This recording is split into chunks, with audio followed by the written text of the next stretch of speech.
Mesdames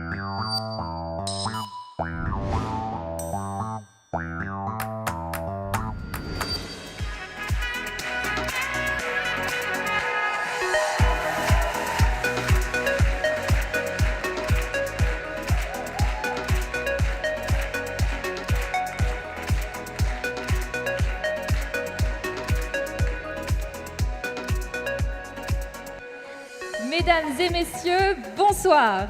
Au nom du Master Distribution et Relations Clients, nous vous souhaitons la bienvenue à cette 15e édition des SCOPS, notre observatoire de l'innovation commerciale, qui cette année a été marqué par le retour à la vie presque normale. Ce soir, Johanna, Julie, Maureen et moi-même, Héloïse, sommes ravis de co-animer cette cérémonie que nous sommes ravis de célébrer avec vous en présentiel. Cela s'accompagne d'une émotion toute particulière de nos étudiants qui remontent enfin sur scène. Pendant 1h30, nous vous promettons donc une énergie folle, de la créativité et de l'audace. Vous l'aurez compris, pendant 1h30, ça va être des speeches de haut vol et plein de surprises. Un grand merci à l'équipe pédagogique, Julie Herman, Sarah Lasserie, Valérie Renaudin, Vanessa Carrière et Joël Plat.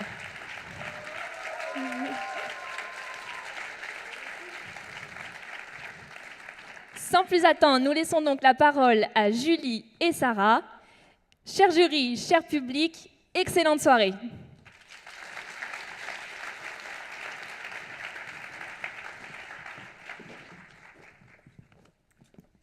Merci Héloïse, bonsoir à toutes et à tous. Nous sommes très heureux de vous retrouver ce soir pour la 15e édition des SCOPS, qui marque son grand retour en présentiel. 15 ans d'une formidable aventure et toujours autant d'apprentissage et de découvertes, tant pour les étudiants que pour l'équipe pédagogique, mais aussi pour vous, jury et public. Chaque année, nous embarquons les étudiants dans une magnifique aventure avec une pédagogie centrée sur le learning by doing. Grâce à cet observatoire, ils apprennent à faire une veille méthodologique, exhaustive, qualitative et surtout à partager leurs idées comme vous le verrez ce soir. Ils apprennent à repérer les signaux faibles, les tendances émergentes du commerce et à identifier des perspectives pour l'avenir. Ils apprennent à pitcher, à convaincre de leurs idées. En somme, ils acquièrent une grande culture du retail et de la relation client, mais développent aussi tout un tas de soft skills indispensables dans le monde professionnel d'aujourd'hui. Les SCOPS, c'est aussi une cérémonie et une rencontre avec vous, le jury et les professionnels, à la fois experts du retail et de la relation client. Et vous êtes venus nombreux ce soir et ça nous touche énormément. Votre fidélité est aussi très importante et nous vous en remercions. Nous adressons nos remerciements tout particulièrement aux membres du jury qui nous font l'honneur d'être là ce soir, car les SCOPS, c'est surtout un jury d'exception. Et donc, nous allons pouvoir vous présenter ceux qui participent, et en commençant donc par les représentants des fédérations de commerce. Et donc, pas oublié, c'est pas grave. Bref, Alexandra Boutelier, donc de la Fédération du commerce associé et coopératif, Franck Chardon de Périfem, Emmanuel Leroc de Procos, Sandrine Marco de l'Union de la bijouterie et de l'horlogerie et Gontran Turing du Conseil national des centres commerciaux. Nous avons aussi la chance d'accueillir d'illustres acteurs du retail et du commerce, Aline Christiani de L'Oréal, Cédric Curtil de la Société Générale, Catherine de Blicker d'Oxybul et Amandine de Souza du BHV, Antoine Fray de la Foncière Fray, Pauline Goujon de Catalina, Véronique Rousseau de Destination Rennes et Dominique Schelcher de Système U. Nous sommes aussi très heureux d'accueillir parmi nous nos partenaires entreprises de l'année, Rémi Betty de Carrefour, Christophe Chenu de Dauphine Alumni et Cathy Collard-Gégère de Picard. Thibaut Muniez...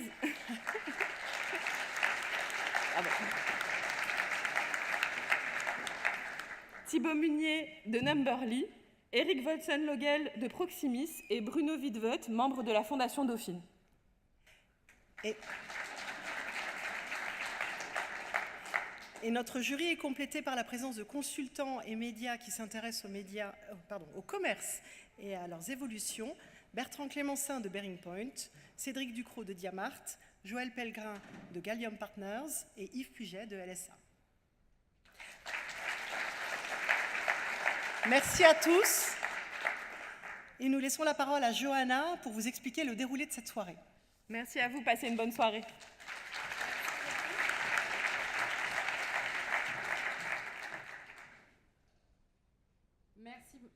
Merci beaucoup, Sarah et Julie. Donc, pour vous proposer ce soir le meilleur des innovations commerciales de l'année, les étudiants ont tout d'abord réalisé un travail de veille dès la rentrée de septembre qui a permis de recenser plus de 300 innovations commerciales lancées sur le marché français durant l'année écoulée. Cette veille s'est effectuée sur 6 secteurs et sur 5 catégories. Les services d'aide à la vente, les concepts de vente, les opérations commerciales, les stratégies relationnelles et les innovations vertes, grande nouveauté de cette année. Sans oublier l'innovation solidaire à laquelle nous tenons. Mais ce n'est pas tout. Le processus des Scops, c'est ensuite un travail rigoureux de sélection, encadré par nos 4 coachs, Julie, Sarah, Joël et Valérie, ainsi que par un pré-jury de professionnels du secteur, qui fut constitué de Grégoire Botorel, de Karine Brana, de Patricia Châtelain et de Geoffroy Normand. Le résultat, ce sont 16 innovations et 4 grandes tendances qui ont été détectées et sélectionnées sur l'année 2021. Les étudiants ont dès lors interrogé les décideurs et les clients dans le but de réaliser un dossier approfondi qu'ils vous présenteront ce soir sous forme de pitch. J'espère que vous avez hâte de les découvrir car croyez-moi, les étudiants sont très motivés.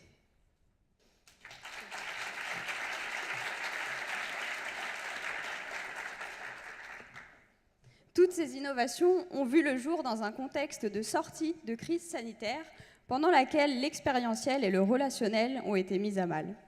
Ces 2 derniers termes sont d'ailleurs devenus, en 2021, les maîtres mots de la relation client. Plus que jamais à la recherche de liens, de fidélité, de proximité, les enseignes déploient de nouvelles stratégies pour conquérir ou reconquérir les clients. Dans ce contexte, nous avons choisi comme thème pour notre cérémonie le retour vers le client, et tout comme le film auquel nous faisons référence, il s'agit d'un vrai pas en avant vers le client du futur. Accueillons tout de suite sur scène Guillaume Floquet, Chief People Officer chez Numberly, qui va décrypter notre thème avec sa vision client.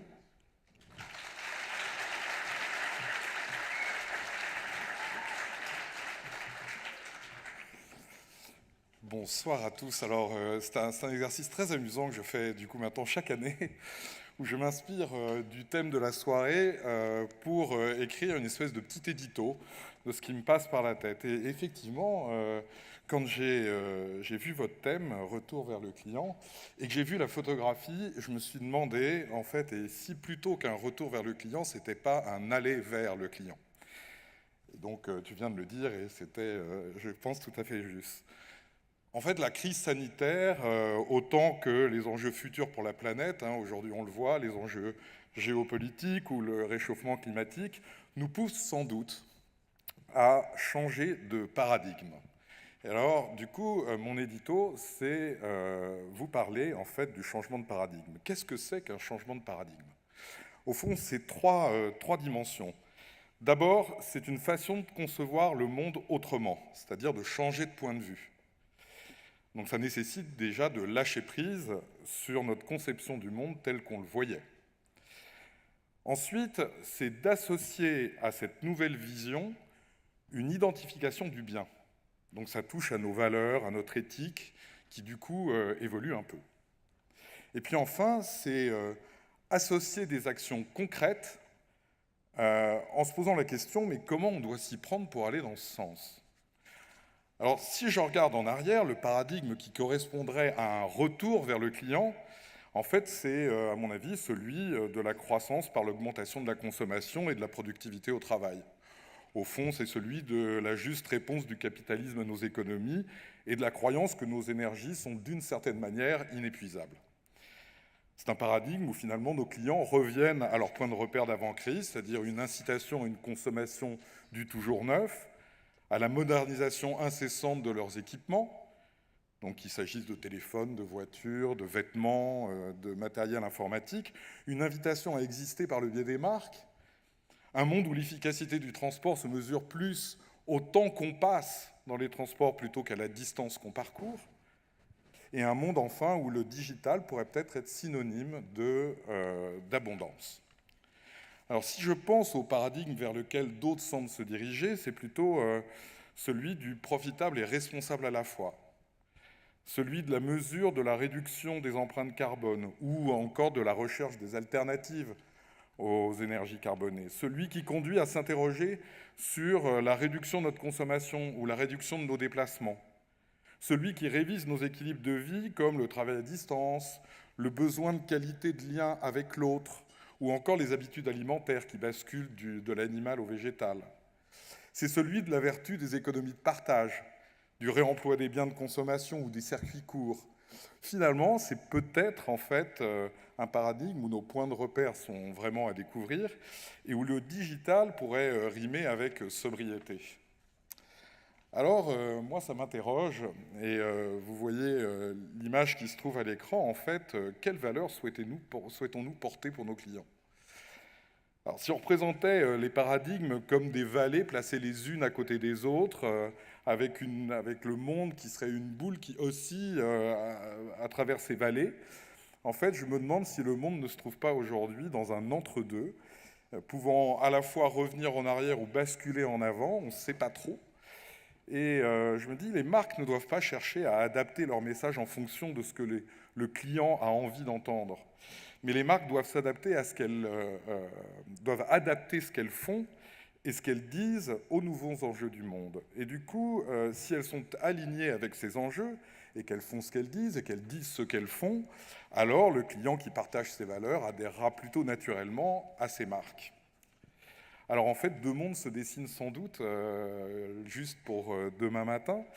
Celui où les marques et les clients sont passés dans un autre paradigme, et ils peuvent déjà vraiment se rencontrer, se comprendre et adhérer à ces valeurs. Et puis les marques qui restent dans un paradigme d'avant, avec des clients et des gens qui y croient encore et qui sont peut-être dans un déni ou qui n'ont pas encore pris conscience du nouveau paradigme qui s'offre à eux. Et la question, du coup, c'est jusqu'à quand ? Jusqu'à quand c'est entre deux ? Et je me dis, mais c'est peut-être pas le monde qui bascule d'un paradigme à l'autre, c'est peut-être en fait le paysage qui avance sous nos pieds et au fond, un peu comme un tapis roulant, ce qui voudrait dire que le nouveau paradigme vient irrémédiablement à nous. Et donc la question qui se pose à vous ce soir, c'est dans quel paradigme souhaitez-vous être ? Voilà, merci.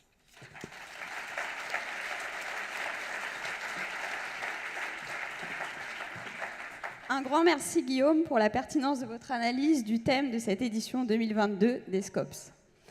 D'ici quelques instants, nous allons laisser la place aux étudiants qui vont pitcher avec enthousiasme et ténacité les innovations qu'ils portent en 1 minute 45 top chrono. Dernière explication, le vote. À la fin de chaque catégorie, vous devrez voter pour l'une des 3 innovations qui vous a le plus marqué, en scannant ce QR code pour vous public ou le QR code juste sur vos tables pour vous membres du jury. Le vote du public et du jury compte respectivement pour 50%. À la fin de la cérémonie, nous inviterons les représentants des innovations gagnantes à monter sur scène pour leur remettre leur trophée. Nous vous laissons sans plus tarder en compagnie de Mélanie, Inès et Séverine qui vont vous présenter les innovations en lice de notre première des 5 catégories, les services d'aide à la vente.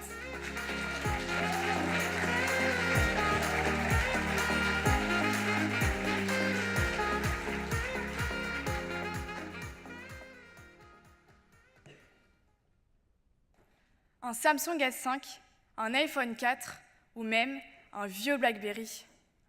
Vous non plus, vous ne savez plus quoi faire avec vos anciens téléphones qui s'accumulent dans vos tiroirs. Back Market s'associe à Carrefour et EcoATM pour estimer et vendre vos anciens téléphones en direct via une borne. Un partenariat inédit placé sous le signe de l'économie circulaire. Le concept, ce sont des bornes conçues par EcoATM pour faciliter la reprise d'anciens téléphones en instantané.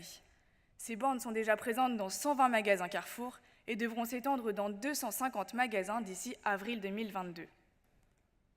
Concrètement, comment ça marche? Le client arrive en magasin, branche son téléphone à travers la borne qui va le reconnaître et l'estimer en fonction d'une grille préalablement fixée.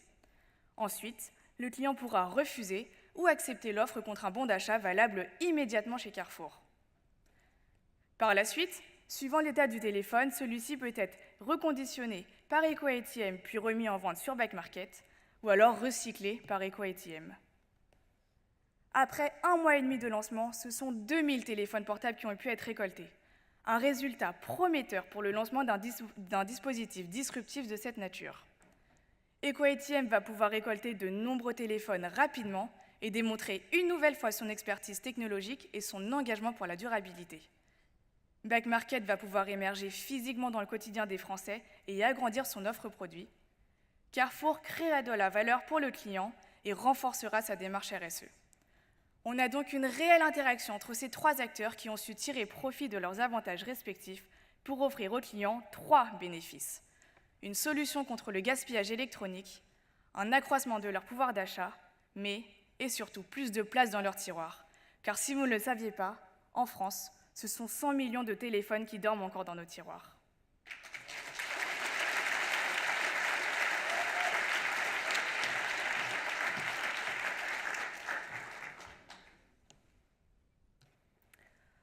Vous savez quoi? J'ai enfin trouvé l'appartement de mes rêves, à un détail près, le balcon. Comme vous le voyez, ce n'est pas du tout l'endroit idéal pour prendre l'apéro, mais comme 95% des Français, je n'ai ni les connaissances, ni le budget pour l'aménager. Et pourtant, aujourd'hui, mon balcon ressemble à ça. Mon astuce? Eh bien, c'est Hortusbox, une solution d'aménagement paysager digitalisée pour embellir son espace extérieur, sans connaissance préalable et avec un budget maîtrisé. Même Leroy Merlin a été séduit par le concept et est désormais partenaire de cette start-up française. Concrètement, on est sur un parcours entièrement digitalisé. Je me suis rendue sur le site web et j'ai choisi l'offre Hortus City pour mon balcon. Vous pouvez aussi choisir l'offre Hortus Garden s'il s'agit d'un jardin ou d'une terrasse. J'ai répondu à quelques questions, envoyé 2-3 photos et le tour est joué. Hortusbox m'a envoyé une proposition d'aménagement paysager sous 15 jours. Elle comprenait des visuels 3D de mon nouvel espace, une liste des mobiliers et accessoires à acheter chez Leroy Merlin et un plan d'aménagement. Je n'avais donc plus qu'à acheter mes articles chez Leroy Merlin et à procéder à l'aménagement de mon espace en mode DIY grâce au plan d'aménagement. Et vous pouvez même recevoir des alertes d'entretien pour votre espace. N'est-ce pas génial ? Le résultat est sans appel. Ce partenariat a permis, le site web a généré plus de 35 000 visites et le taux de conversion a été multiplié par 2. De son côté, Leroy Merlin a recruté davantage de clients sur les catégories jardin et extérieur et a capté surtout des projets complets d'aménagement, puisque le client, muni de sa liste de courses Hortusbox, va dépenser 2 000 € en moyenne chez Leroy Merlin, soit 40 fois le montant du panier moyen. Vous imaginez ? Et bien sûr, le client n'est pas laissé pour compte. Il va bénéficier d'un parcours ultra simplifié, ludique et rapide, et tout ça à un tarif 5 fois moins cher. Après Leroy Merlin, puis Jardiland, la solution a même conquis le secteur de l'immobilier, et notamment les agences Guy Hockey, qui proposent aujourd'hui des prestations de garden staging grâce à Hortusbox. Choisir Hortusbox, c'est donc choisir la meilleure alternative, que ce soit pour votre jardin ou celui de vos clients.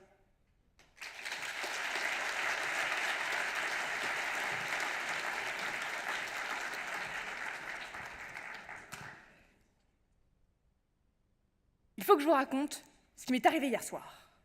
On avait décidé d'aller au restaurant. Et sur place, on est allé de déception en déception. Le serveur a mis 1 heure à prendre notre commande, 1 heure à nous ramener de l'eau et 1 heure à apporter l'addition.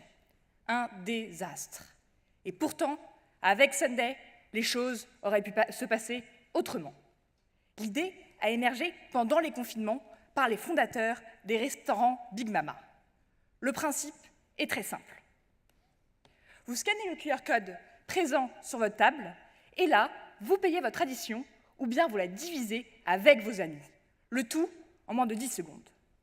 Mais Sunday ne s'arrête pas là et veut aller encore plus loin. Le restaurant est bondé et les serveurs ne savent plus où donner de la tête. Sunday vous permettra de commander directement vos plats via l'application. Vous adorez un restaurant en particulier? Sunday intégrera un programme de fidélité qui récompensera votre engagement et votre loyauté. Enfin, le serveur a tout bonnement été exceptionnel. Vous pourrez le lui dire par un commentaire en le félicitant. Mais avant tout, ce que je vous raconte, c'est l'histoire d'une success story, d'un développement éclair qui va bien au-delà des frontières des restaurants Big Mama. Sunday, aujourd'hui, c'est une présence dans 4 pays, 3500 restaurants impliqués et des levées de fonds d'un montant total de 124 millions de dollars. C'est également 10% de rotation d'étapes supplémentaires, 40% de nouveaux pourboires et 12% d'augmentation du panier moyen. Alors, votez Sunday, votez l'avenir, car demain, attendre un serveur au restaurant semblera complètement dépassé.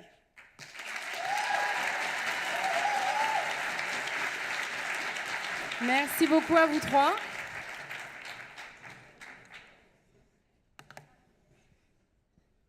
Entre l'estimation et la vente de téléphones en direct via une borne de Back Market, de Carrefour et de EcoATM, l'aménagement paysager digitalisé de Leroy Merlin et de Hortus Box, et enfin l'application de paiement par QR code de Sunday, laquelle vous a-t-elle le plus bluffé? Cher jury, cher public, c'est à vous de désigner la meilleure des 3 innovations présentées. Pour rappel, vous, membres du jury, disposez d'un QR code sur votre table. Vous, public, pouvez directement scanner le QR code à l'écran. Si vous avez l'information que la question n'est pas encore lancée, c'est que vous êtes au bon endroit. Si c'est bon pour tout le monde, nous pouvons lancer les votes. Vous avez 30 secondes pour voter, soyez réactifs.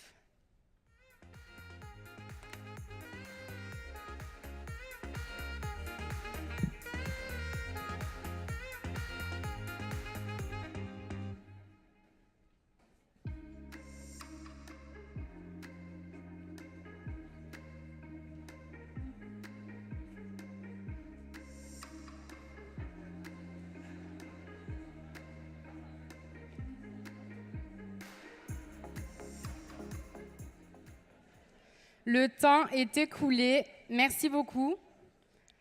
Chers jurys, cher public, pendant que les résultats des votes sont dépouillés et pour faire durer le suspense, nous vous dévoilons la première des 4 tendances qui a émergé des 300 innovations détectées par le master. Nous laissons sans plus tarder Stéphanie, Armand et Mathilde qui vont vous présenter la première tendance du brand entertainment.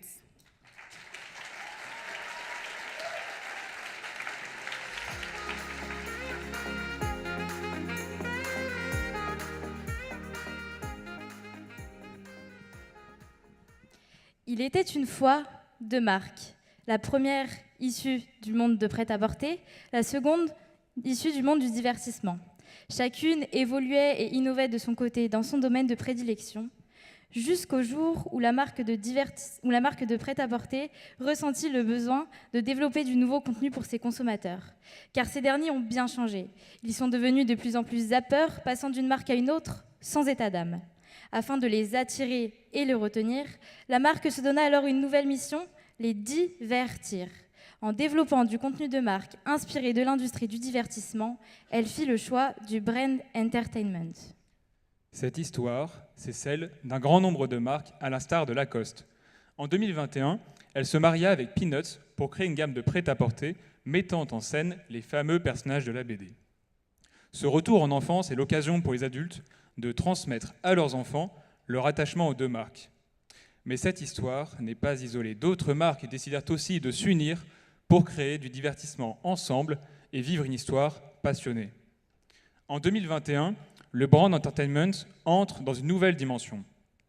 Plus que de simples produits, les marques se sont aussi unies pour créer des expériences immersives.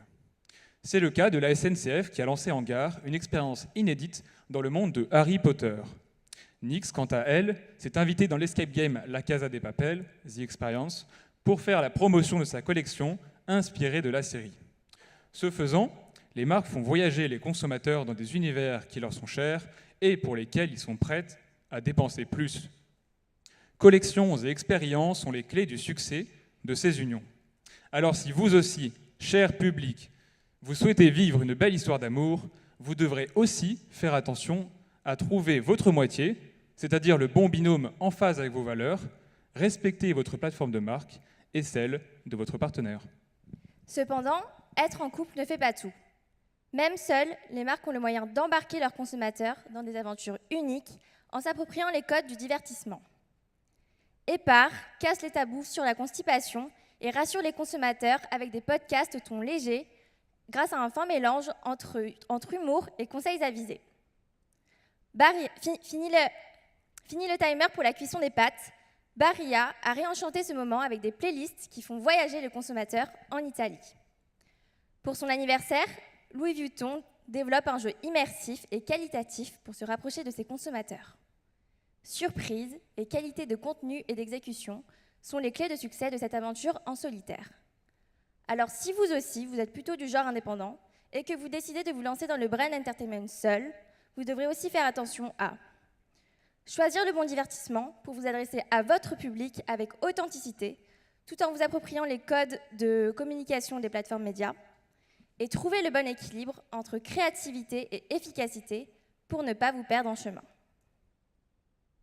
Vous l'aurez compris, l'histoire peut s'écrire seule ou en couple. Et même si tous nos exemples jouissent d'un dénouement heureux, vous devez, cher public, avoir en tête que ces stratégies peuvent être risquées en cas d'erreur dans le choix de la licence, en cas d'un manque de fit entre la marque et le divertissement associé, ou encore en cas d'échec technique ou créatif. D'expérience, certains vous diront que l'union fait la force. D'autres vous diront plutôt que parfois, il vaut mieux être seul que mal accompagné. La réponse n'est pas universelle, mais dans tous les cas, seul ou en couple, visez l'excellence. Merci beaucoup à vous trois.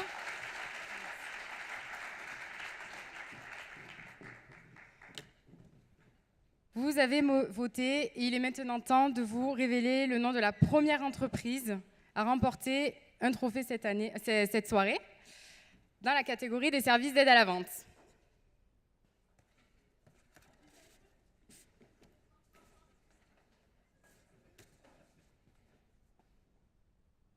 Musique de suspense ou pas? Bon, mais du coup, félicitations à Back Market et Carrefour qui remportent le trophée pour son innovation, estimation et vente de téléphone en direct via une borne. Une victoire haut la main avec 44% des votes. À l'issue de tous les votes, nous vous inviterons à venir sur scène, notamment pour recevoir le trophée et faire une photo avec tous les autres gagnants. Merci beaucoup.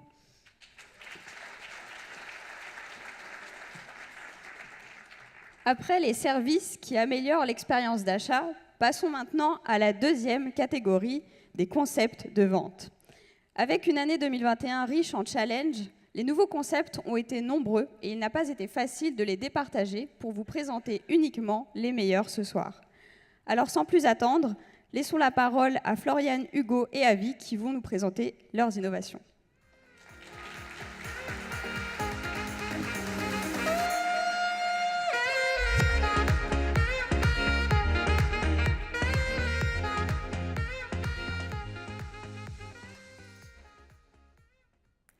Comment faire plus avec moins? C'est la question que se sont posées les équipes de Feu Vert pour faire rentrer 360 m² dans 120 m² et atteindre un modèle économique plus compétitif que jamais grâce à leur nouveau format, le format compact de Clermont-Lérault. À mi-chemin entre un grand centre auto et un petit atelier, ce format présente une surface de vente réduite dont chaque m² a été optimisé grâce au digital. Alors certes, prises une à une, les technologies ne semblent pas révolutionnaires. Mais, grâce à une forte ingéniosité, Feu Vert a réussi à combiner les bonnes technologies au bon moment du parcours client. Alors nous l'avons visité pour vous, et waouh, les technologies se succèdent pour créer une expérience complète tout en permettant l'économie de précieux mètres carrés. Avant même de passer les portes, nous tombons nez à nez avec un casier de dépôt et retrait des clés, accessible en libre service directement sur le parking. Plus de services, mais aussi plus de produits, grâce à un merchandising digital et une logistique repensée. Enfin, la technologie se retrouve au service des collaborateurs qui, grâce à des solutions de vente en mobilité, gagnent en compétences tout en fluidifiant l'expérience client. Et accrochez bien vos ceintures car tous les feux sont au vert pour l'enseigne qui prévoit le déploiement de... Excusez-moi, j'ai raté un passage. Et côté résultat, eh bien, le constat est simple, c'est un succès. En passant de 5 à 2 postes de travail, Feu Vert a réussi à réduire par 3 sa surface de vente, tout en conservant le même chiffre d'affaires qu'un centre de 800 m², augmentant l'offre, complétant les services et améliorant la satisfaction. Et cette fois-ci, accrochez bien vos ceintures car tous les feux sont au vert pour l'enseigne qui prévoit le déploiement de 50 formats compacts d'ici 5 ans pour aller conquérir des zones jusqu'à présent non rentables. Adaptable, déployable, rentable, vous l'aurez compris, le format compact est la clé de Feu Vert pour aller toujours plus loin.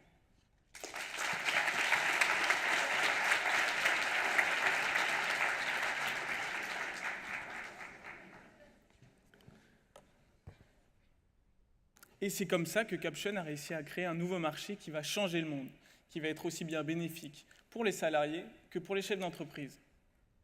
Attendez, vous avez manqué le début ? Je vous raconte. Hier, j'ai reçu une offre de Blablacar, me proposant, en plus de mon salaire, des parts de leur entreprise. Mais le problème, c'est que je ne peux pas en faire grand-chose. Il faut que j'attende que Blablacar rentre en bourse, et seulement là, je pourrai espérer revendre mes parts. Entre nous, rien n'est moins sûr. J'ai fait mes petites recherches pour voir ce que je pouvais faire. Et c'est comme ça que je suis tombé sur Caption, la première marketplace européenne qui me permet d'acheter ou de vendre des parts d'entreprises non cotées. Elle nous permet à tous de pouvoir rentrer au capital des entreprises françaises les plus prometteuses. Back Market, Feed, Payfit. Plus besoin de passer par les banques d'actions, les banques d'affaires, excusez-moi. Il nous suffit de 5 minutes pour pouvoir investir sur l'entreprise de notre choix. Alors pour tout vous dire, en fait, cette pratique, elle existe aux États-Unis depuis maintenant une dizaine d'années.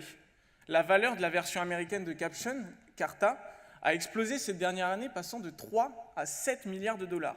Alors si les Américains l'ont fait, on peut être sûr qu'en France, ça va exploser également.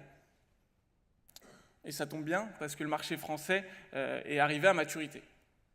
Alors suite à mes recherches, j'ai regardé et Caption a enregistré 4600 nouveaux investisseurs et plus de 1 million d'euros en 24 heures suite à la sortie grand public il y a 6 mois.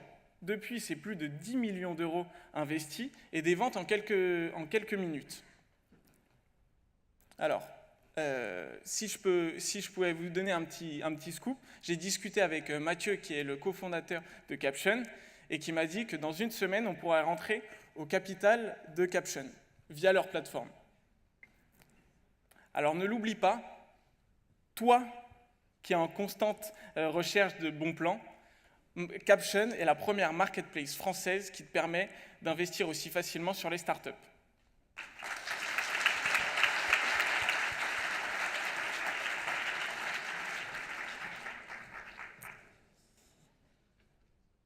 « 20 secondes. 20 secondes, c'est le temps qu'il faut pour courir 200 mètres. Enfin, pour Usain Bolt. Pour vous et moi, je ne préfère pas trop m'avancer. Si je vous disais, mesdames et messieurs, que 20 secondes, c'est maintenant tout ce qu'il vous faut pour faire vos courses. Adieu la trop longue attente en caisse, avec Flash 1010, le nouveau concept qui incarne la stratégie de Carrefour France, la satisfaction client à tout prix. Ouvert fin novembre 2021 dans le 11e arrondissement de Paris, Carrefour Flash est un magasin de proximité de 50 m² dans lequel on a installé des caméras au plafond et des balances sur les étagères. La promesse, 10 secondes pour récupérer ses produits et 10 secondes pour payer. Au cœur de ce concept, une technologie ultra innovante, la Computer Vision. Lorsque le client entre dans le magasin, un avatar numérique est généré et les étagères connectées permettent d'y associer les produits que le client prend en main. À la fin du parcours, pas besoin de scanner ses articles. Lorsque le client se présente devant la tablette d'encaissement, son panier s'affiche automatiquement et il ne reste plus qu'à sortir sa carte bancaire et payer sans contact. Enfin, un QR code est affiché pour que le client puisse télécharger son ticket de caisse. Mais ce qui différencie vraiment Carrefour Flash de ses concurrents, c'est que Carrefour a simplifié l'expérience au maximum. Pas d'application mobile à télécharger, pas d'identification ni de coordonnées bancaires à renseigner, et surtout, pas de collecte de données personnelles. L'objectif n'est pas de réduire la masse salariale grâce à la technologie. Ce n'est pas un magasin autonome, puisque des collaborateurs sont toujours présents afin de s'occuper du réassort et d'accompagner les clients qui en ont besoin. Carrefour Flash, c'est aussi de l'ambition pour le groupe. Un NPS hebdomadaire qui dépasse celui des autres magasins de proximité de même taille, et des tests en cours afin d'intégrer la possibilité de faire ses courses à plusieurs. Le vrai plus, c'est que Carrefour propose à ses clients une nouvelle manière de régler leurs achats, en supprimant l'attente en caisse, particulièrement irritante, et devient un facilitateur de paiement via une technologie non intrusive. Alors avec Carrefour Flash, Faites vos courses en un éclair.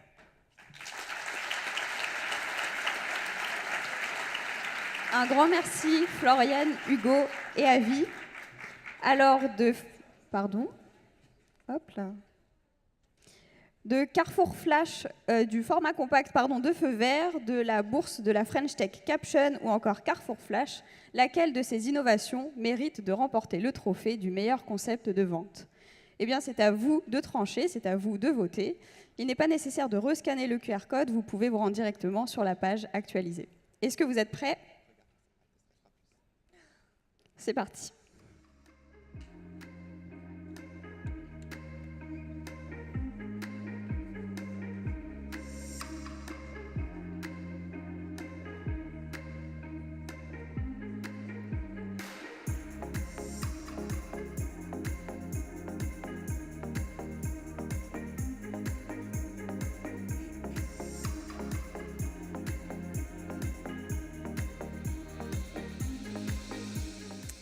Et c'est terminé.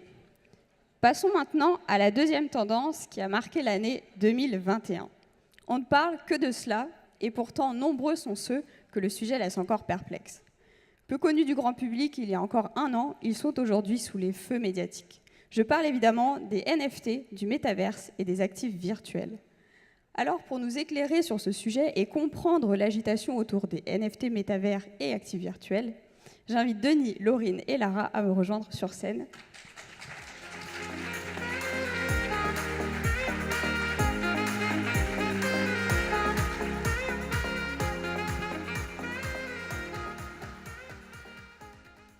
Ce que j'ai dans la main vaut des milliers de dollars.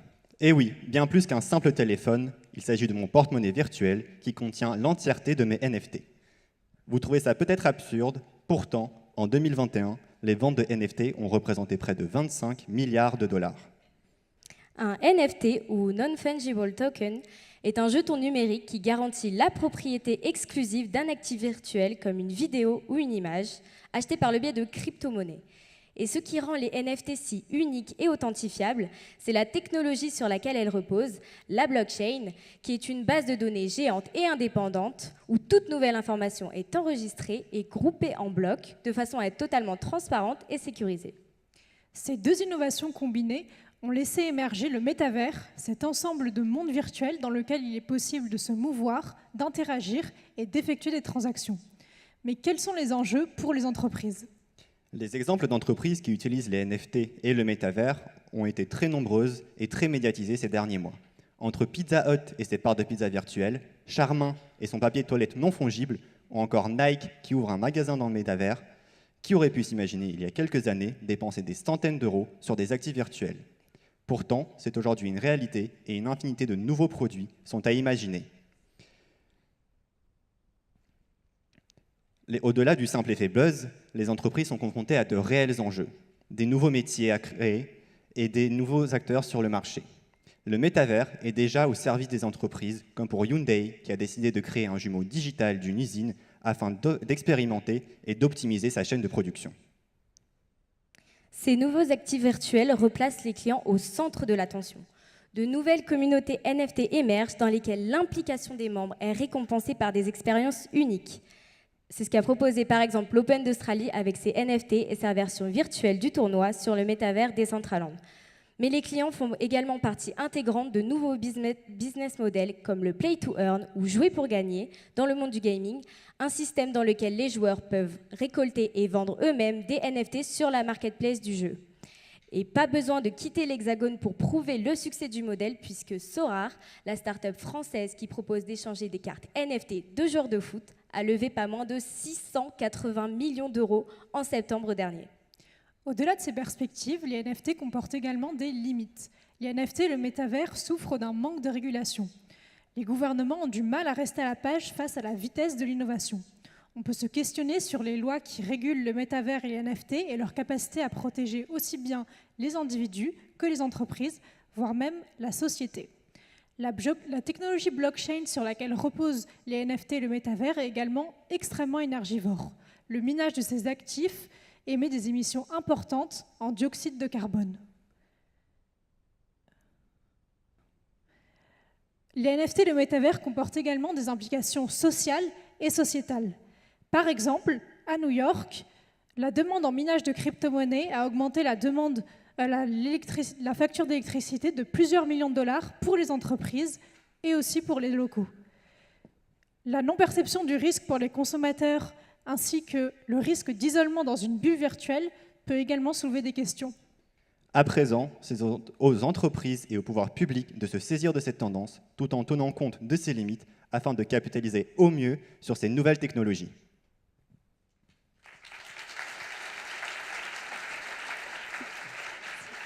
Encore un grand merci à Denis, Lara et Laurine pour leur explication très fine et enrichissante sur cette tendance.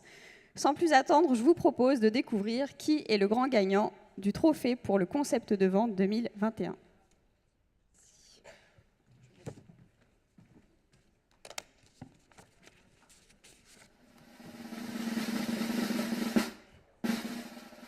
À l'unanimité avec...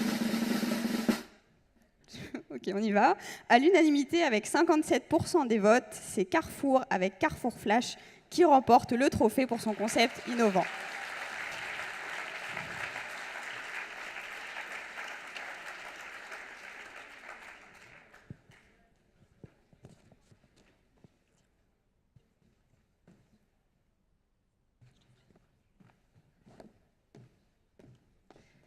Après avoir découvert les concepts de vente innovants, nous passons tout de suite à la troisième de notre catégorie, les opérations commerciales qui, comme chaque année, ne manqueront pas de vous surprendre. Nous laissons donc la parole à Lucie, Émilie et Guillemette.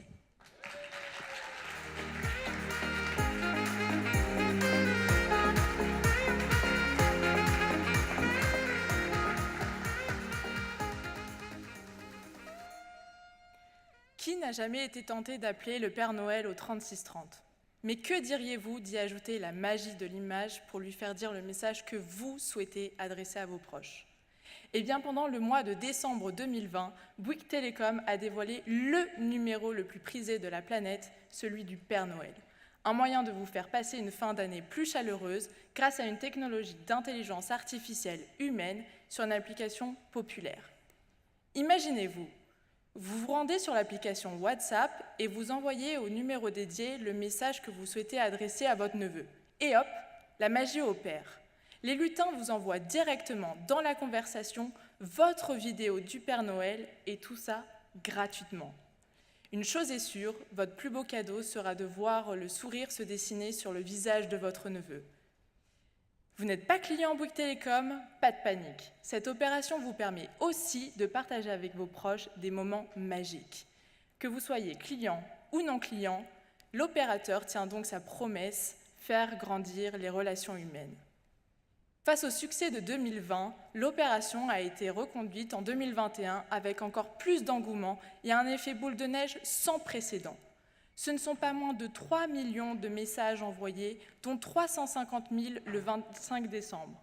Et les utilisateurs en avaient des choses à partager, puisque 20% d'entre eux ont même été jusqu'à utiliser les 10 messages auxquels ils avaient droit. Mais au-delà du cercle privé, l'opération a été fortement médiatisée avec des appropriations dans les médias comme le JT de France 2. Et ce n'est pas tout. Cette opération a tellement su conquérir le cœur de tous les Français qu'elle a même été relayée naturellement et gratuitement par des influenceurs à plus de 3 millions d'abonnés. Alors, le jury, vous êtes convaincus ?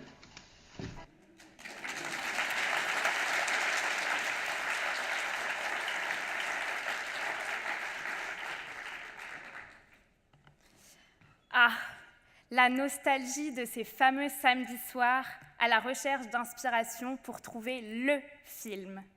Vous aussi, vous vous souvenez du temps passé dans ces rayonnages interminables, des boîtiers à perte de vue ? Amazon Prime a, contre toute attente, osé rouvrir ce commerce disparu.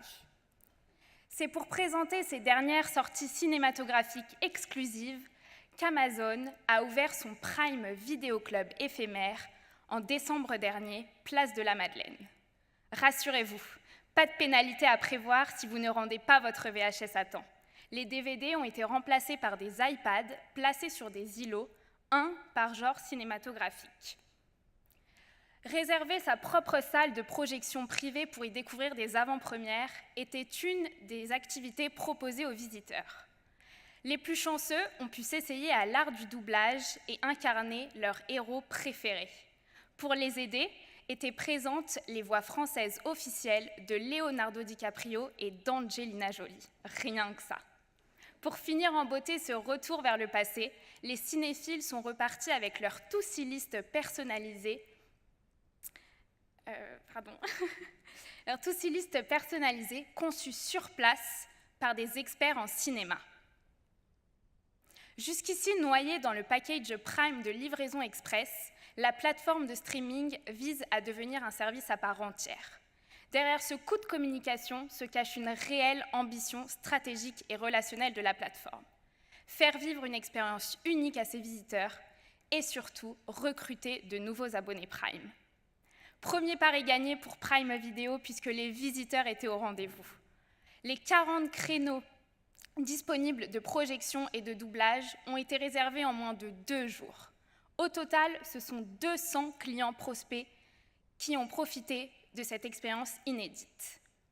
En offrant une expérience ludique, originale et immersive à tous ses visiteurs, Amazon Prime Video prouve son ambition de devenir un concurrent frontal de Netflix.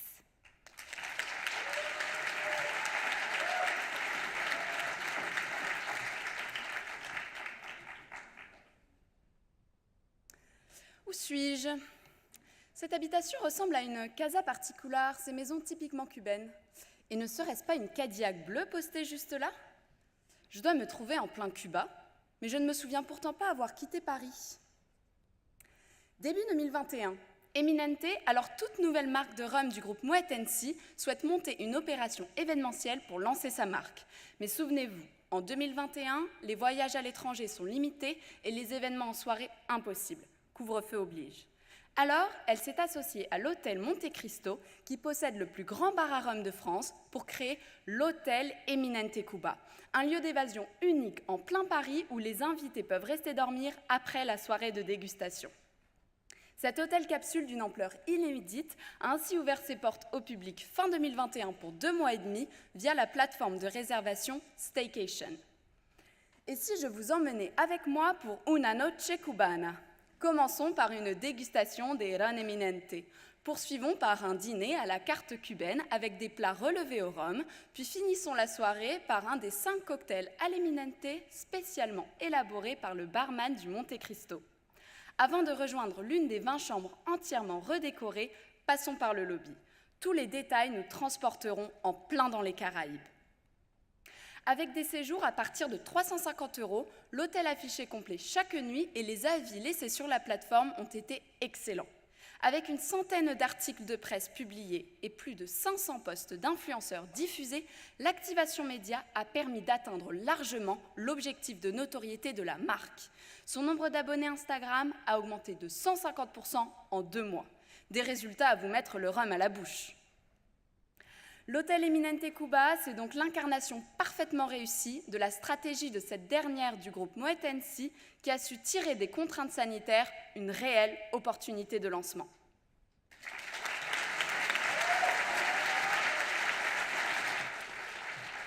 Merci beaucoup Lucie, Émilie et Guillemette pour ces pitchs qui nous transportent et nous font voyager. L'opération Allo Papa Noël de Bouygues Télécom, le Prime Video Club d'Amazon Prime ou encore Hôtel Eminente Cuba de Eminente Monte Cristo et Staycation, il est encore temps de faire appel à vous pour départager ces 3 innovations. Alors comme lors de vos précédents votes, rendez-vous sur le même lien actualisé. Si vous êtes tous prêts, c'est parti, top chrono.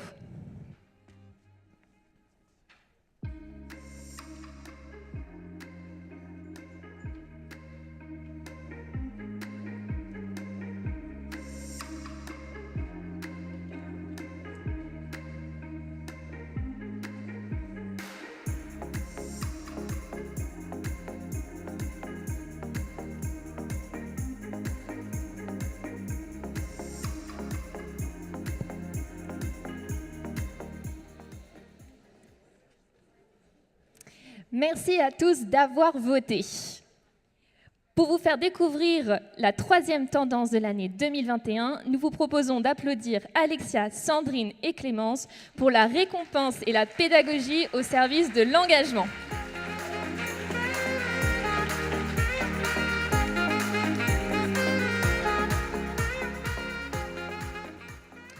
L'essentiel, c'est de participer. Cette phrase, nous l'avons tous déjà entendue un jour, mais il faut avouer que l'on aime tous gagner. Aujourd'hui, gagner, pour les entreprises, c'est s'engager, à la fois pour les collaborateurs, pour les consommateurs, pour la planète et plus largement pour la société. Cet engagement multifacette permet à la fois de créer un lien durable avec le client, mais aussi de le fidéliser. Le client est alors reconnu comme un véritable ambassadeur et se voit récompensé non plus uniquement pour le montant de ses achats, mais aussi et surtout pour sa relation et son engagement envers la marque. Vous le savez sûrement déjà, de nombreuses entreprises ont poussé leur engagement responsable au-delà de leur simple stratégie marketing pour devenir de véritables entreprises à mission. Elles ont intégré dans leur statut un objectif d'ordre écologique ou social qui vise l'intérêt général, comme par exemple réduire leur empreinte carbone ou alors participer à l'économie locale. Pour agir au plus près des consommateurs, au cœur de leur vie, de leurs habitudes et aussi au sein de la société, beaucoup d'entreprises deviennent pédagogues. Et parmi toutes les innovations analysées pour vous, nous avons classé les initiatives pédagogiques selon deux principes, l'éducation et l'incitation. Et parce qu'en 2022, l'écologie est le thème qui, nous en sommes sûrs, s'invite dans toutes vos décisions stratégiques, la pédagogie s'oriente vers la transition écologique. Nous vous le disions, le premier principe est celui de l'éducation. En effet, beaucoup d'entreprises ont décidé de miser sur l'accompagnement pour créer avec leurs clients un tout nouveau type de relation. Par exemple, Bouygues Télécom a lancé Mon empreinte smartphone, une application ouverte à tous, permettant de calculer sa consommation d'énergie numérique, tout en donnant des clés concrètes, pratiques et faciles à mettre en place afin de réduire cette empreinte carbone numérique. Deuxième principe, l'incitation. Prenons l'exemple de Milpa, l'application qui pousse ses clients à mieux consommer. Concrètement, comment ça marche ? Effectuer un achat avec l'une des entreprises présentes sur l'application et bénéficier de cashback. La différence, toutes les entreprises sont responsables et sélectionnées grâce à un cahier des charges exigeant. De quoi réorienter vos achats et créer un cercle de consommation vertueux. Entre incitation et éducation, certaines entreprises ont misé sur les deux. C'est le cas de Engie et de son programme pour agir. Comment imaginer cumuler des kilo-actes en lisant des articles, en jouant à des quiz sur l'économie d'énergie ou même en isolant votre maison. Vous pourrez ensuite les échanger contre des récompenses vertueuses ou vous engager auprès d'associations. Attention cependant à la mise en place de ces principes, car en 2022, les clients, et surtout les plus jeunes, deviennent de plus en plus exigeants et critiques à l'égard des engagements RSE des entreprises. Ils auront de plus en plus tendance à remettre en question la valeur ajoutée de votre système par rapport à celui de vos concurrents. Alors, êtes-vous prêts à faire la différence ?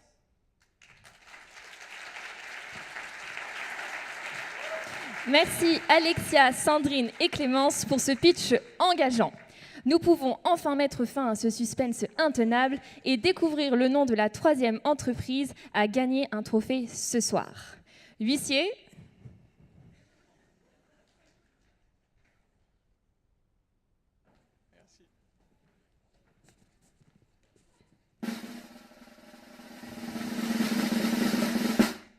La troisième entreprise à gagner un trophée ce soir est Eminente Hôtel Monte Cristo.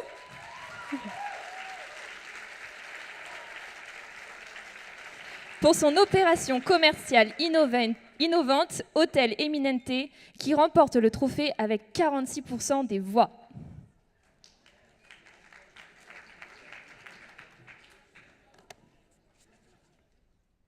Nous poursuivons maintenant avec la catégorie des stratégies relationnelles qui récompense les stratégies les plus disruptives pour s'adresser aux clients. Combien de fois avez-vous entendu qu'il est essentiel de mettre le client au cœur de vos stratégies ? Alors ce soir, Jade, Rosalie et Émile vous proposent un tour d'horizon des stratégies qui ont marqué 2021. Alors, inspirez-vous.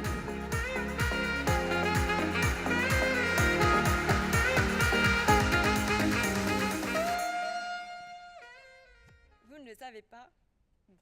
Vous ne le savez pas, mais je suis très bricoleuse et mon dernier projet est de réaliser une table en bois. J'ai besoin d'une visseuse sans fil, mais je ne sais pas laquelle. Donc voilà, je me rends sur le site de Leroy Merlin. Sur l'une des fiches produits, je tombe sur une vidéo, mais pas comme les autres. En fait, c'est la rediffusion d'un live. On y voit Renaud Bauer, youtubeur expert en bricolage, qui présente le produit en détail. Ce qui est intéressant, c'est que je ne suis pas obligée de regarder la vidéo en entier, puisqu'elle est chapitrée en fonction des questions qui ont été posées.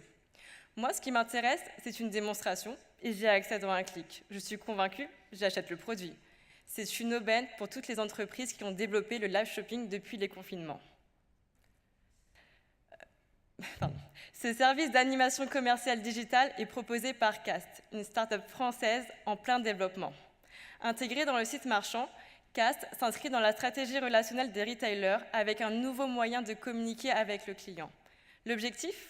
Enrichir le contenu des fiches produits pour accroître le taux de conversion et mieux accompagner le client qui achète online. C'est une aubaine pour toutes les entreprises qui ont donc développé le live shopping, mais ça améliore également l'expérience du client. En 2021, Cast réalise une très belle performance en triplant son chiffre d'affaires grâce à plus de 70 partenaires conquis, ici même ou en Amérique. À titre d'exemple, Cultura a plus que doublé son nombre d'ajouts au panier avec un live.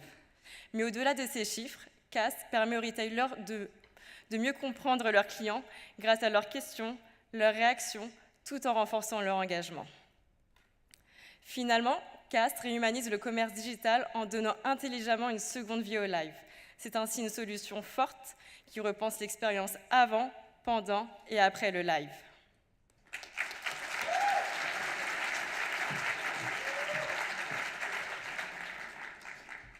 Savez-vous que vous pouvez faire un cours de yoga avec une ceinture Hermès ?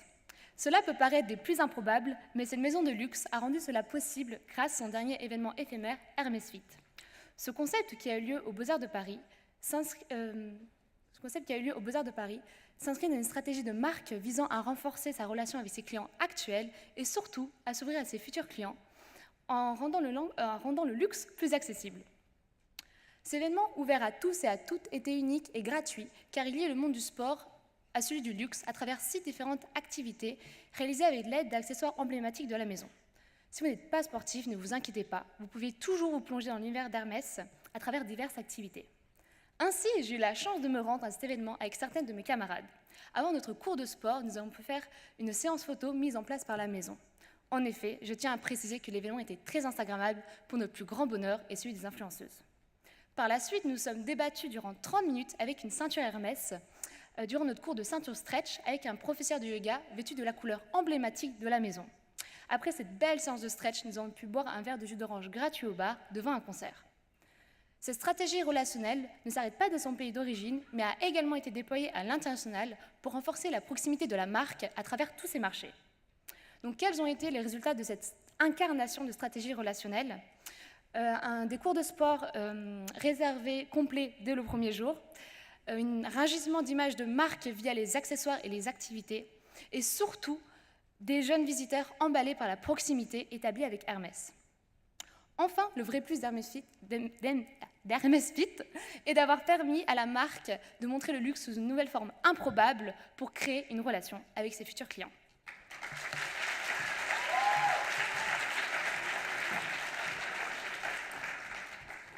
Imaginez que l'on puisse reconditionner des voitures comme des téléphones.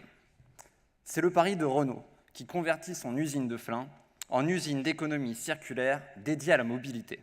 Ainsi est née la Refactory. 2 objectifs.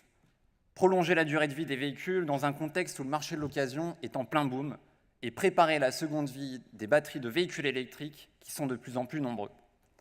La Refactory, c'est le plus grand centre de reconditionnement de véhicules d'Europe.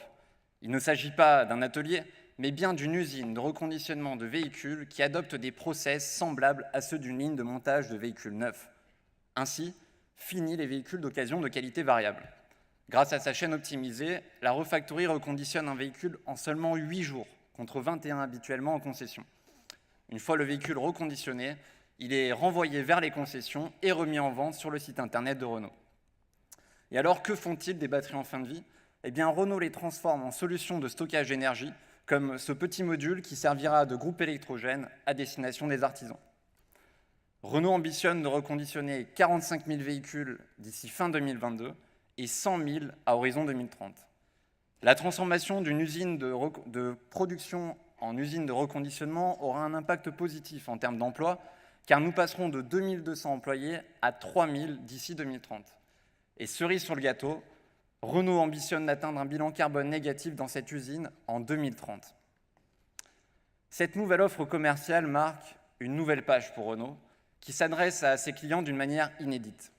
Grâce à ce projet résolument vertueux, Renault crée de la valeur et s'inscrit dans une stratégie écologiquement et socialement durable.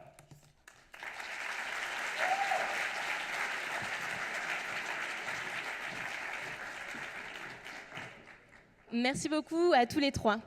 Alors, quelle est votre stratégie relationnelle préférée? Le live shopping de Casse.tv, Hermès Fit d'Hermès ou encore le Refactory de Renault? Vous connaissez maintenant la musique, rendez-vous sur le lien pour voter.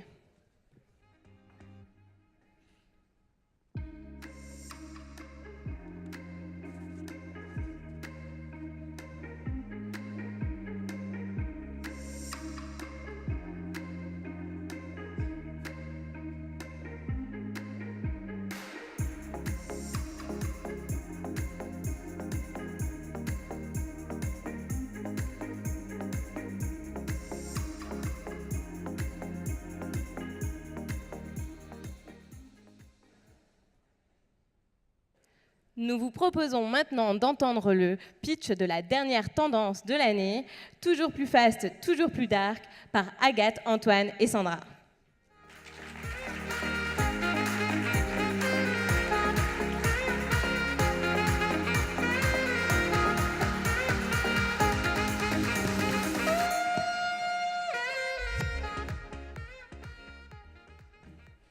« 15, c'est le nombre de minutes que j'attends pour me faire livrer mes courses directement chez moi. Fabuleux, non? Ces dernières années, nous avons vu émerger des consommateurs toujours plus friands de praticité et de rapidité. Le rythme s'accélère de jour en jour et les distributeurs ne cessent d'innover pour s'adapter. Paiement en un clic, coupe-fil et même magasins autonomes. La révolution du quick commerce est en marche. Flink, Cajoo ou encore Gorillaz, tous proposent une livraison à domicile express qui transforme le marché déjà challengé par la rapidité d'Amazon. En 2021, on observe une croissance spectaculaire de 86% par rapport à 2020 sur le marché. Bien plus rapide que les créneaux de livraison des enseignes traditionnelles, le quick commerce a su séduire la grande distribution qui sont mis à rejoindre cet écosystème. Par exemple, en 2021, Carrefour a signé un accord tripartite avec Cajoo et Uber Eats pour lancer Carrefour Sprints, la livraison de courses en 15 minutes. Dans cette alliance, Carrefour fournit la marchandise, Uber Eats fournit les livreurs et Cajoo met à profit son réseau de dark stores déjà bien implanté. Monoprix fait de même, cette fois-ci Gorilla et Deliveroo. Picard, lui, livre en 10 minutes avec Deliveroo. Quant à Auchan, Bordeaux, Talence, ils réalisent eux-mêmes la livraison pour proposer 1500 références en seulement 15 minutes. Tous ont un objectif commun, proposer des livraisons toujours plus rapides pour satisfaire des clients toujours plus exigeants. Mais malgré son attractivité, le modèle du quick commerce présente des limites. Nous remarquons par exemple des limites sur le plan social, avec des conditions de travail difficiles mentalement et physiquement, avec une forte pression pour réussir à tenir la promesse faite aux clients de toujours plus de rapidité. Il y a également un impact environnemental, avec une multiplication de livraisons motorisées en centre-ville. Il y a aussi un impact commercial, puisque ça entraîne une concurrence sur l'offre de proximité et sur les locaux commerciaux disponibles en centre-ville. Et enfin, et pas des moindres, il y a un impact économique très fort, avec pour l'instant une rentabilité très négative, les EBITDA de l'ordre de moins 30 à moins 50%. À l'avenir, certains leviers devront être actionnés, notamment pour devenir rentables. Cibler plus large, agrandir l'assortiment et, in fine, augmenter le panier moyen. Certains acteurs tentent de repenser le modèle.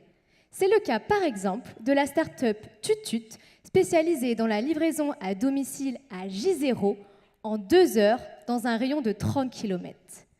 Elle propose un outil mettant en relation professionnels et particuliers, avec des coursiers souhaitant arrondir leur fin de mois. Tutut collabore avec déjà un grand nombre de distributeurs et des commerces de proximité comme des fleuristes ou encore des cavistes.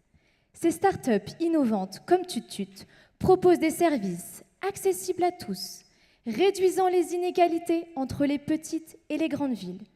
Et pas des moindres, sont éco-responsables avec des solutions leur permettant de réduire leur empreinte carbone. Finalement, faire preuve d'agilité et de proactivité sont selon nous les clés de succès pour pouvoir survivre dans cet environnement contesté et ultra concurrentiel. Du côté des consommateurs, leur cœur balance entre être livré en 15 minutes et se faire livrer de façon responsable. Alors, l'enjeu de demain ? Réapprendre aux consommateurs à patienter, à ne pas exiger l'immédiateté pour obtenir des garanties sur une livraison responsable et vertueuse.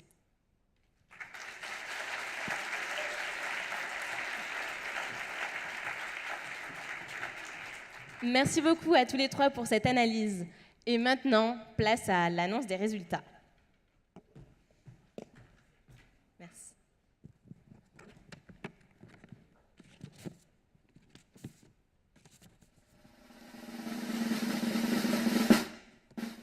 Le jury et le public semblent s'être accordés sur cette victoire qu'ils décernent à Renault pour l'innovation Refactory.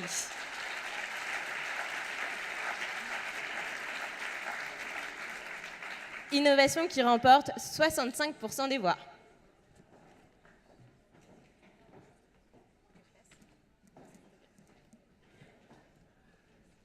Et nous poursuivons maintenant avec le dernier vote de la soirée dans la catégorie des innovations vertes, la grande nouveauté de cette année. Les préoccupations environnementales sont un réel enjeu pour les entreprises qui de plus en plus s'engagent. Et c'est pourquoi, dans l'Observatoire des SCOPS, nous avons voulu ajouter cette dimension verte. Alors sans plus attendre, accueillons Louise, Élodie et Tiffaine.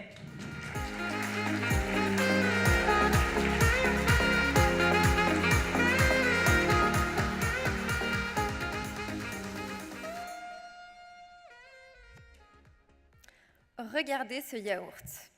A priori, il vous paraît être un yaourt ordinaire. Et si je vous disais que ce même yaourt allait vous permettre de changer le monde ? Alors que 15% des Français jettent au minimum un yaourt par mois, les Deux Vaches s'engagent contre le gaspillage alimentaire avec la DDM, date de durabilité minimale. Fini la DLC. Et ça, c'est une vraie révolution pour de l'ultra frais. Cette date indicative, qui s'accompagne de la mention « à consommer de préférence avant », signifie qu'une fois dépassé, le produit peut certes perdre en qualité, mais ne présente aucun risque pour la santé. Vous pouvez donc toujours le déguster. Ce passage à la DDM s'inscrit dans le cadre du pacte sur les dates de consommation initié par Too Good To Go. Grâce à lui, plus de 60 acteurs de la filière alimentaire, dont les Deux Vaches, se sont réunis pour trouver ensemble des solutions au gaspillage généré par les dates de consommation. Avec de nouvelles mentions sur ces emballages, les Deux Vaches veulent responsabiliser les consommateurs. Une fois la DDM dépassée, elle les invite ainsi à faire confiance à leur sens et à observer, sentir et goûter. Cette innovation contribue à répondre aux vastes enjeux climatiques. D'abord en sensibilisant le grand public au sujet complexe des dates de consommation, et donc en permettant de réduire le gaspillage alimentaire dans les foyers, mais aussi en adoptant une logique d'impact. Car derrière les Deux Vaches, qui a déjà étendu la DDM à l'ensemble de sa gamme de yaourts brassés, c'est aussi Danone qui s'engage et ambitionne de la déployer partout où ce sera possible en Europe. Au-delà du groupe, c'est l'industrie tout entière que les Deux Vaches entend embarquer derrière elle, et Carrefour Espagne est le premier à suivre la voie. Alors, prêt à utiliser votre cuillère pour changer le monde ?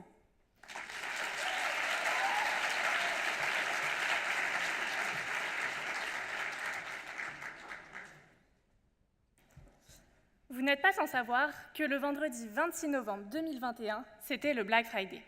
Un vendredi où de nombreux commerçants ont pris l'habitude de faire d'énormes promotions sur leurs produits. Un vendredi en or pour acheter encore plus de cadeaux de Noël à moindre coût. Mais aussi un vendredi noir pour notre planète, où gaspillage et surconsommation sont devenus la norme. C'est donc pour dire non à cette surconsommation et sensibiliser ses clients à une consommation plus responsable que la marque Aigle a décidé de fermer ses 48 boutiques françaises, mais aussi son e-shop le jour du Black Friday. Ce jour-là, les consommateurs se rendant devant une boutique Aigle ou sur le e-shop ne pouvaient pas acheter, mais étaient redirigés sur Second Souffle, le site de seconde main de la marque. Si un client essayait de valider son panier sur aigle.fr, le call to action de validation de la commande avait été remplacé par un autre, le renvoyant directement sur Second Souffle. La fermeture des boutiques et du e-shop a bien sûr été communiquée sur les réseaux sociaux afin de prévenir les clients, mais aussi de valoriser l'engagement de la marque.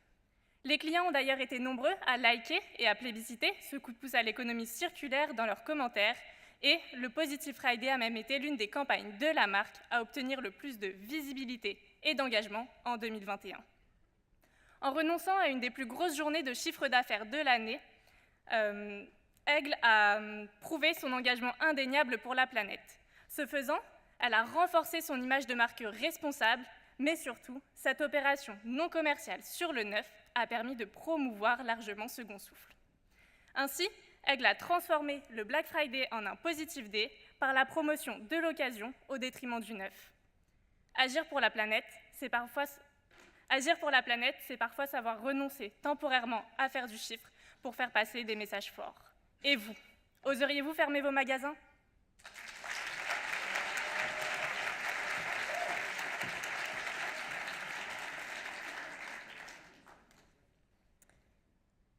« 4 millions. C'est le nombre de tonnes de déchets vestimentaires qui sont jetés chaque année, rien qu'en Europe. Ce sont donc des millions de mètres de matière qui dorment dans des entrepôts chaque année. Et si la solution était simplement de les réveiller ? Nonasource l'a fait. Nonasource, c'est le fruit d'une rencontre entre 3 collaborateurs du groupe LVMH, porteurs d'un double constat. D'un côté, des maisons de luxe confrontées à un surplus de leurs matières premières, de l'autre, des marques, des créateurs faisant face à des difficultés d'approvisionnement.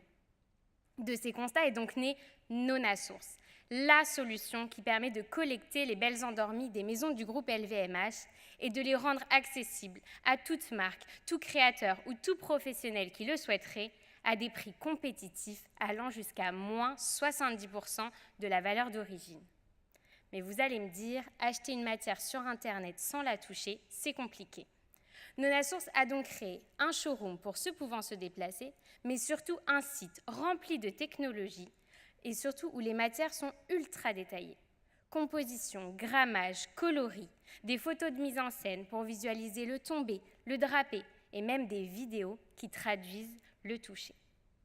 Alors, comment ne pas être convaincu quand on sait que Nonasource pourrait sauver plus de 300 000 m² de matière qui dorment dans les entrepôts, alors qu'il pourrait devenir plus de 150 000 vêtements et aider des centaines de marques, de designers, mais aussi des étudiants, puisque Nonasource compte s'ouvrir aux écoles de design et de mode pour leur donner eux aussi accès à ces belles matières. Alors, en étant la première et l'unique plateforme de revente de matières issue d'un groupe de luxe, Nonasource vient révolutionner l'approvisionnement responsable et vient favoriser l'économie circulaire.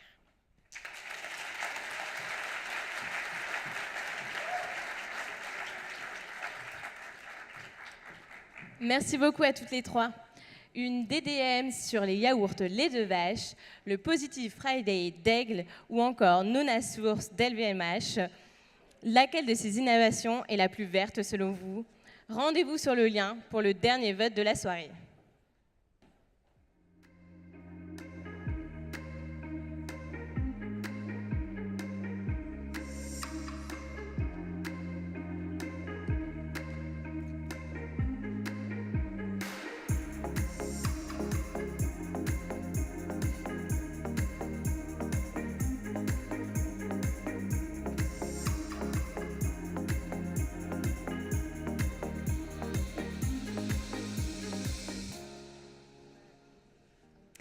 Cher public, cher jury, merci d'avoir voté. Vous êtes nombreux ce soir à avoir fait partie du master, nombreux à être fidèles au réseau Dauphine Alumni et nombreux à suivre nos actualités et nous vous en remercions. Et parce qu'une vidéo vaut 1000 mots, nous vous proposons de découvrir la promo 2022 du Master Distribution et Relations Clients, ses missions et ses projets au quotidien.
Sur ces belles images, découvrons maintenant le grand gagnant dans la catégorie des innovations vertes.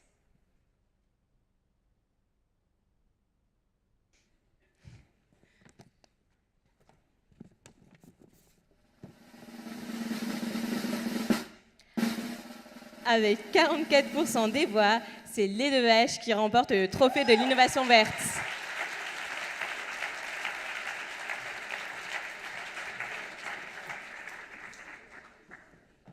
Nous arrivons maintenant à un moment fort de cette cérémonie.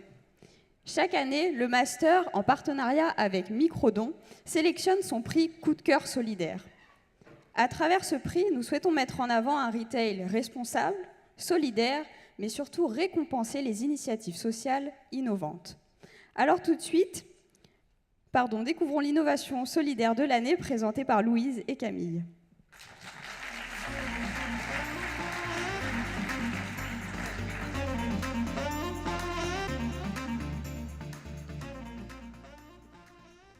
Pendant le Black Friday, un quart des Français retournent leurs articles achetés en ligne.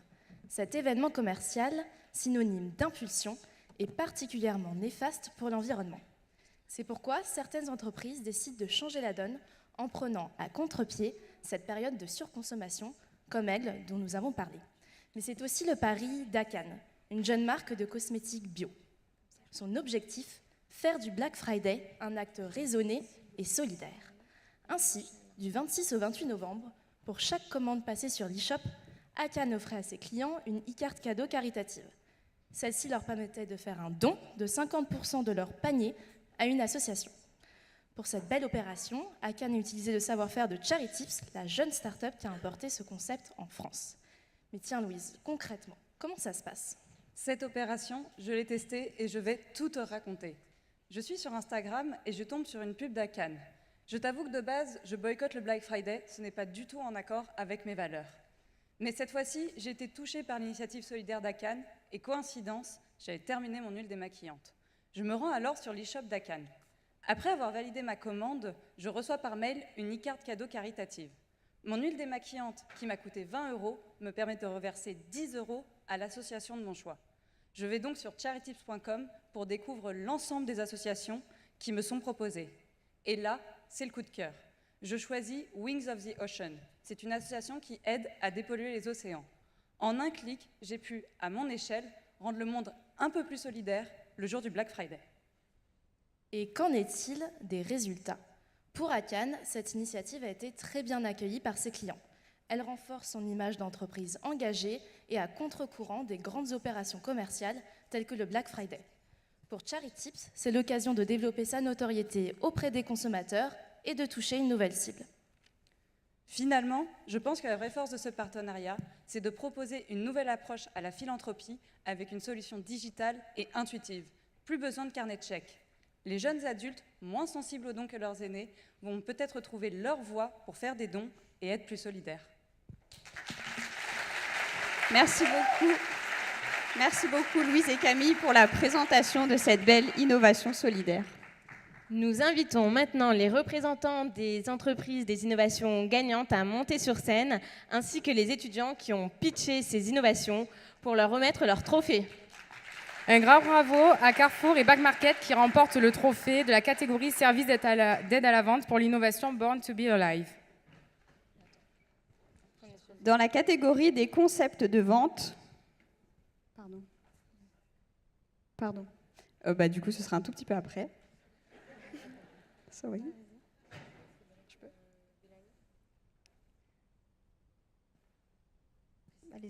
Les représentants des innovations gagnantes sont invités à venir sur scène. Ainsi que les étudiants, bien évidemment, qui ont pitché l'innovation.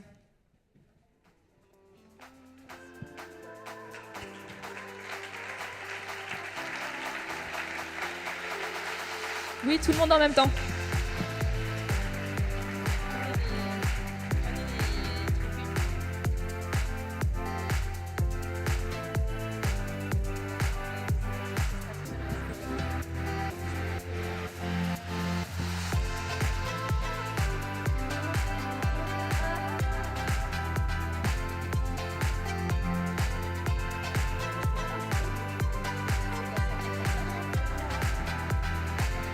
Dans la catégorie des concepts de vente, bravo à Carrefour Flash, son concept.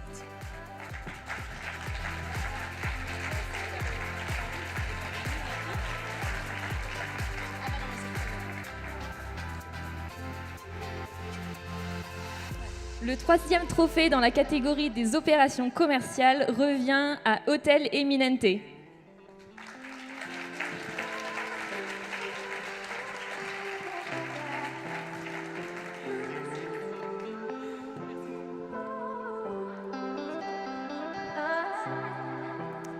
Et enfin, pour l'innovation solidaire, nous décernons le trophée du coup à Louise et Camille.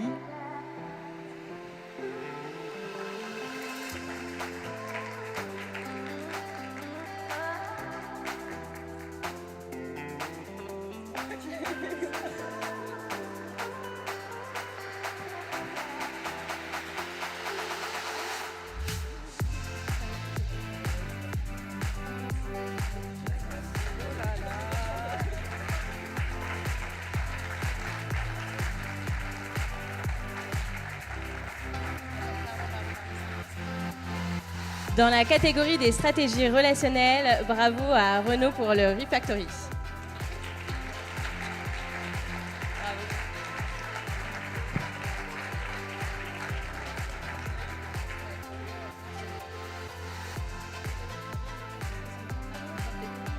Le trophée de la meilleure innovation verte est remporté par Les Deux Vaches pour l'innovation une DDM sur des yaourts.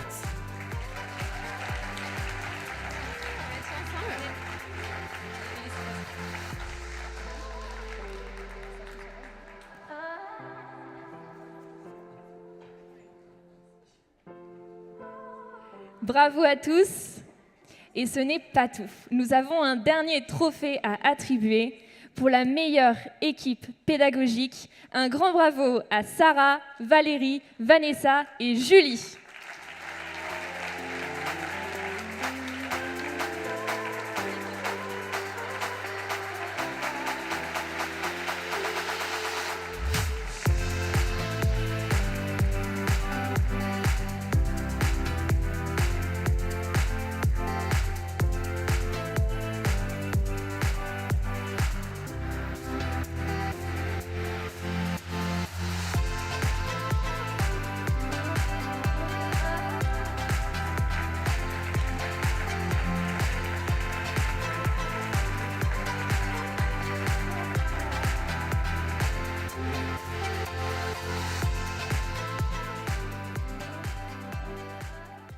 voilà, nous arrivons au terme de cette cérémonie. Vous avez été très patients, vous avez été très attentifs, vous avez écouté beaucoup de choses.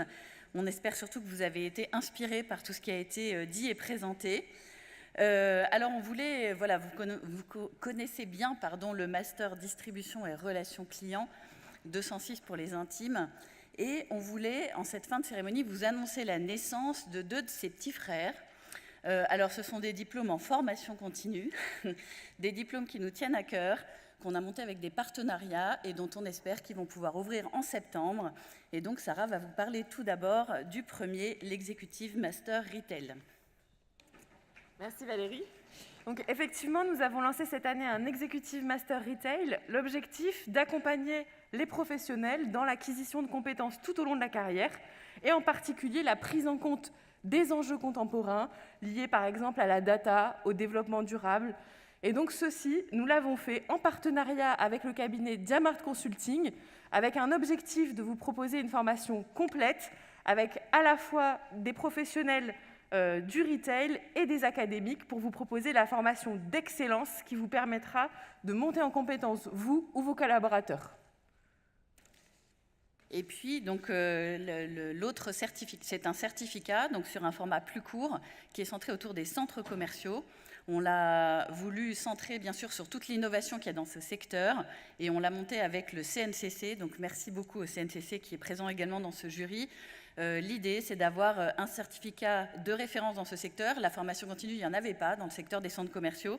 Donc, c'est un programme tout à fait unique et on espère là aussi que ça rencontrera un grand intérêt.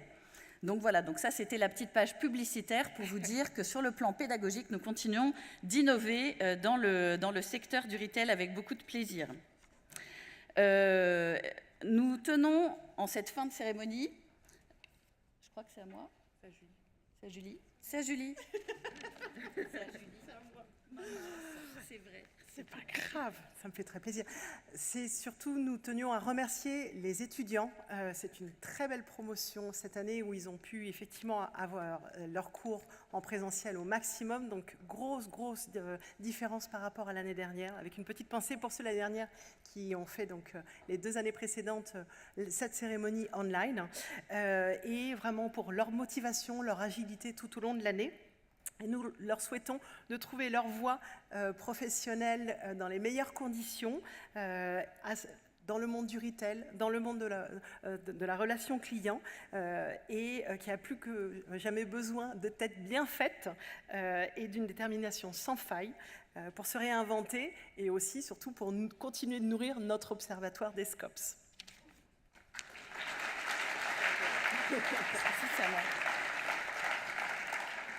Aussi, c'est à moi. Donc voilà, donc en fait, j'étais très impatiente de remercier Héloïse, Johanna, Julie et Maureen qui, en bleu, ont animé cette soirée.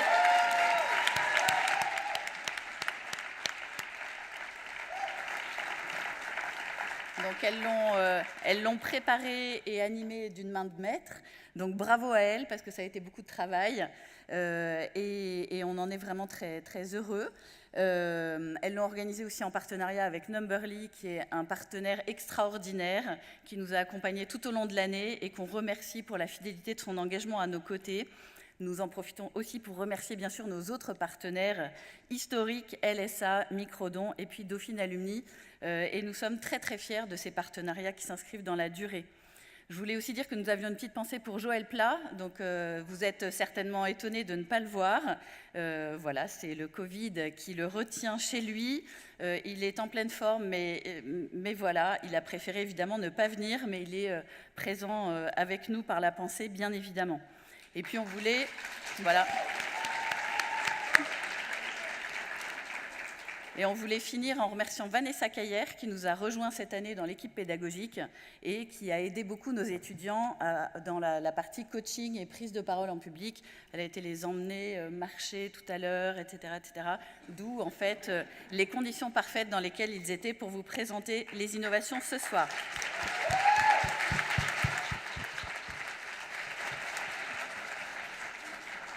Enfin, nous tenions à remercier les membres du jury. Nous avons l'honneur chaque année d'avoir un jury d'exception et vraiment un grand merci pour votre fidélité. Pour ceux à qui c'est la première fois, on espère vous revoir. Et en tout cas, un grand merci pour votre présence et pour l'oreille attentive que vous prêtez au travail de nos étudiants. Merci aussi à vous, le public, sans qui toute cette aventure n'aurait pas de sens. Et aujourd'hui, vous êtes venus nombreux, malgré un contexte un peu incertain. Donc, merci à vous et à l'année prochaine.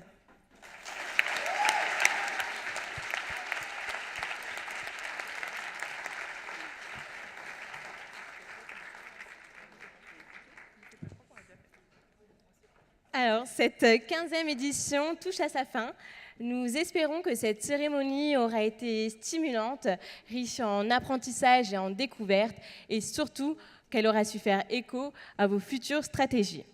En 2022, plus que jamais, le challenge sera de taille pour les entreprises qui doivent constamment innover, faire preuve d'anticipation, de réactivité et de créativité, pour surtout être plus fraîches des attentes et besoins de leurs clients. N'oubliez pas, le livre blanc des SCOPS est disponible en scannant ce QR code ou directement sur le site de Numberly. Nous invitons maintenant le jury à monter sur scène pour une photo et vous retrouvons tout de suite devant l'amphithéâtre autour d'un cocktail. Merci et à l'année prochaine pour de nouvelles découvertes.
Wow.